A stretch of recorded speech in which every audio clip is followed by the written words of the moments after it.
విశాఖ గిరిజన cooperative corporation కార్యాలయం వద్ద కృష్ణకుమారి అనే మహిళ ఆందోళనకు దిగింది.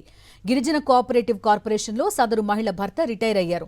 అయితే తన భర్తకు రావాల్సిన బెనిఫిట్స్ అడిగితే అధికారులు ₹1,00,000 ఇవ్వమంటున్నారని ఆరోపిస్తూ కార్యాలయం ముందు బైఠాయించారు.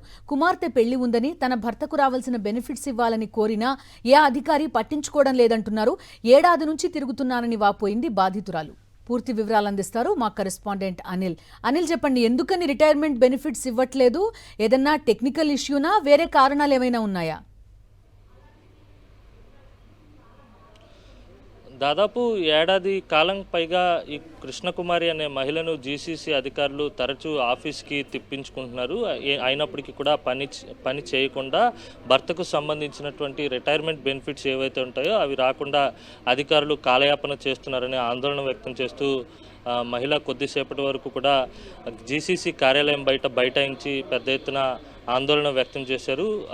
అధికారులపై కూడా విమర్శలు చేసినటువంటి పరిస్థితి. ఎన్నిసార్లు తిరిగినప్పటికీ కూడా పట్టించుకోకపోగా దాదాపు ₹1,00,000 ఇస్తేనే బిల్లు ఇస్తామని చెప్పి బెదిరించేటువంటి ప్రయత్నం చేశారు. లంచం కూడా డిమాండ్ చేశారని ఆమె ఆరోపిస్తున్నారు. కానీ అధికారుల వెర్షన్ మరోలాగుంది. బిల్లుకు సంబంధించినటువంటి అన్ని ప్రొసీడింగ్స్ కంప్లీట్ చేసాం, కొన్ని అనివార్య కారణాల వల్ల బిల్ పాస్ కాలేదనేది అధికారులు చెప్తున్నటువంటి మాట. మాట్లాడదాం అమ్మా, మీరు అంత ఆవేదన భరితంగా బైఠాయించి ఎండలోనే గంటల తరబడి కూర్చొని డిమాండ్ చేశారు, మీకు రావాల్సినటువంటి బెనిఫిట్స్ కావాలని అడిగారు.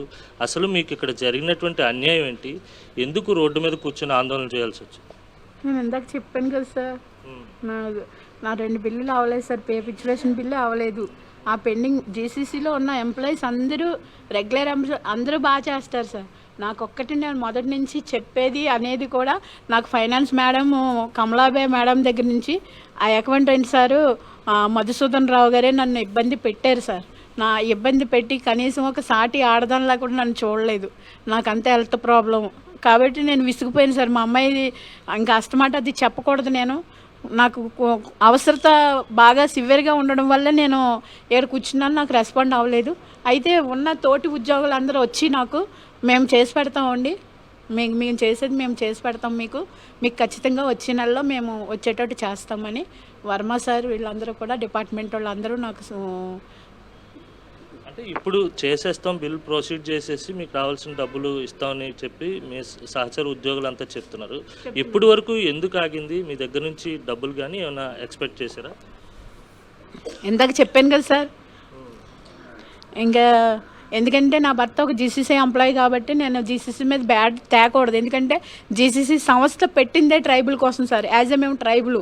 కానీ నా బాధ ఏంటంటే ఇలాగ ఇంకొకరికి ఎవరికి జరగకూడదు. ఏ తల్లి కూడా బాధపడకూడదు. రేపు పొద్దున్న మనం కూడా రిటైర్డ్ అవుతాం, మన పరిస్థితులు కూడా. ఇది మొత్తం మీద తన భర్త రిటైర్ అయిన తర్వాత రావాల్సినటువంటి బెనిఫిట్స్కి సంబంధించినటువంటి ప్రయోజనాల కోసం ఆమె ఇప్పటి వరకు పోరాటం చేశారు. ఇక్కడ ఉన్నటువంటి అధికారులు బిల్ని ప్రొసీజర్లో పెట్టినప్పటికీ కూడా కొన్ని అనివార్య కారణాల వల్ల ఆలస్యం అయిందని చెప్తున్నారు.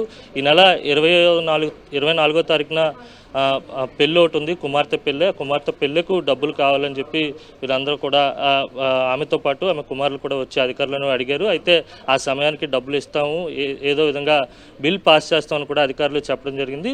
ఇంతటితో శాంతించి ఆందోళనను కూడా విరమించినటువంటి పరిస్థితి కనిపిస్తుంది. Over to studio. Anil, thank you.